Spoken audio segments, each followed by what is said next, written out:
Hey guys, what's going on? This is Andrew here today, and we're finally here. We finally have a full Star Wars original Xbox collection, so let's start looking at all these games. I've been a major Star Wars fan my whole life, and finally having this full collection just means a lot because that just goes to show that I really am a collector for this kind of stuff. So I am looking to eventually do a full entire Star Wars set, like every single Star Wars game that ever came out at some point in the future, but that probably won't happen for the next few years as it took me this long to even get this full of a collection. So let's start off.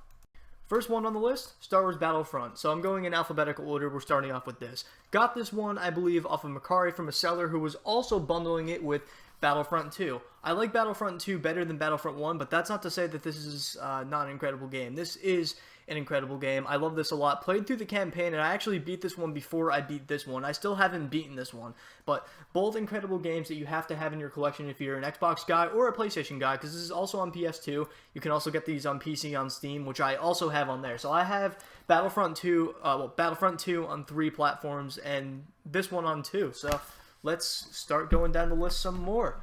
Next on the list, we got this one from Game On, which was the Clone Wars, which also has Tetris Worlds on the back, and it has another multiplayer game, which I'm blanking out on in here that obviously you can't play nowadays because it's multiplayer, but never got to play this one, but was glad to add it to the collection. Jump some more. Next game was Jedi Knight 1, which actually came out after Jedi Knight 2 for some reason. Don't know why this was. I don't know if this came out on the PS2 and GameCube or something and it didn't come out on the Xbox till later. But I got this game, and unfortunately I got this from GameStop, and they didn't send me the case because they've done that a few times where they just sent discs instead of the cases. I really wish they would have sent like a custom case or something because this is a little annoying, and this makes me have to make my own custom case or buy another case outright. So, a little annoyed with that one, but it's fine. It's not the worst thing in the world. Right after that, Jedi Knight 2 Jedi Outcasts, which I actually played this one on the GameCube when I was younger. Never got through the campaign, didn't make it through the first mission, but I always played like the deathmatch and capture the flag on here by myself. Just ended up messing around with it and had a lot of fun. I always liked the graphics of this one, and this is like an era where I feel like the graphics didn't need to be better and they didn't need to be worse. I feel like it was at a good spot because they still looked clean on the console in general. Is what I'm saying. Like, it looked very clean. It doesn't look pixelated nowadays, and you can still play this on modern TVs without it looking like absolute garbage. I like the lighting in this game. Very good game. Alright, next game after that, Knights of the Old Republic, which was a game I was meaning to get for a very long time. I actually have 2 copies of this game because one of the sellers that I got from Macari for Knights of the Old Republic 2 accidentally sent me the first one. He said, okay, well, if you want to keep that one, I'll send you Knights of the Old Republic 2 for $6. So we made that deal together, and it worked out fine, but I have 2 copies of this now. I meant to get the first copy for a very long time, finally got it. This was the first one I got. This one was the second copy I got, in a little worse condition, but still great nonetheless, and it works just fine, and I can't wait to get onto this game because I've been wanting to play it for years. And as I said before, I also got Knights of the Old Republic 2, another incredible game that I really got to get started on. But first, I'm gonna kind of work in chronological order with these Star Wars games because a lot of these I really haven't played yet. But there are actually a lot that I have played. So let's start looking at some more on this list. Lego Star Wars 1 and 2. These games were like my biggest thing during my childhood, and these are really the games that got me necessarily into gaming because they were the first games I was actually decent at because everything else I kind of sucked. After developing the coordination playing these games, I started playing harder games on the Xbox and GameCube and all that, so these are really the games that started me off. I actually like this one better than the first one, but I have the complete saga on the 360 and PC now, but even to this day, Lego Star Wars 2 is my favorite Lego Star Wars game of all time. I even like it better than the complete saga. I feel like the levels were just designed better on it, in my opinion. And for some reason, I always like Lego Star Wars 2 better than the complete saga, but that's just my thing. Let's jump to more on the list.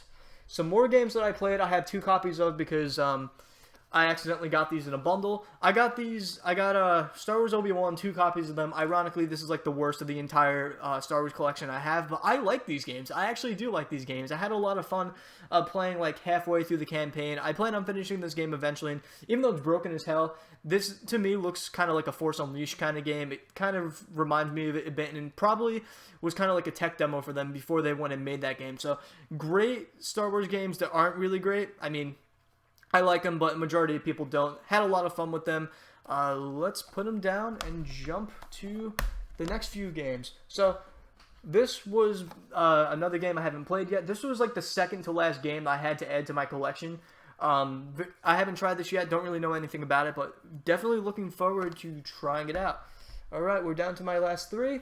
This one being a game that I've been playing for some time now, and I've been having a lot of fun with it. Like I said in one of my other videos, I put down this game a long time ago when I was younger, because I just honestly wasn't a big fan of this Star Wars. When I saw Star Wars, I expected it to be kind of like Lego, because back then I was into Lego games, and I wasn't really into like the more realistic type games, but nowadays I am. I picked this up, and I think this was an incredibly made game with the campaign and all that stuff, where you got like alternate scenes in here, and all this alternate stuff that really was cut out of Revenge of the Sith. You get the full Revenge of the Sith experience by playing this game and watching the movie. So, great game. We're down to my last two. So, this one I got from Game On in Miller Place. This was also one of my last games to get in the collection.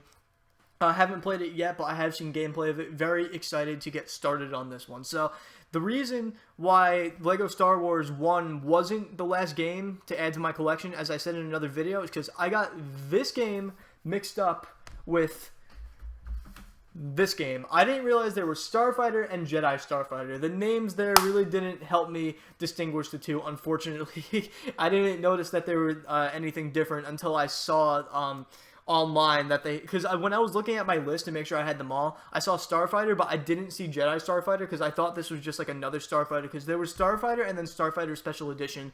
This is the Special Edition Starfighter. I didn't get the regular edition Starfighter, so I thought this was maybe just another one of the same game, but it wasn't. This is the last game to add to my collection, and at this point, I have a full set of Star Wars games on the Xbox right here. I'm very excited to play these all, as I've now said 3 million times, so thank you guys for watching this video. I mean, it's surreal that I finally finished this collection. I've been wanting to for a very long time. That's everything on here. I will eventually make a video ranking all these games when I'm done playing through all of them, so keep an eye out for that, but that probably won't be for a very long time, considering that I almost never go through my back catalog completely. But since I'm having a Star Wars phase right now, who knows what's going to happen. So thank you guys for watching this video. I will see you all in the next one.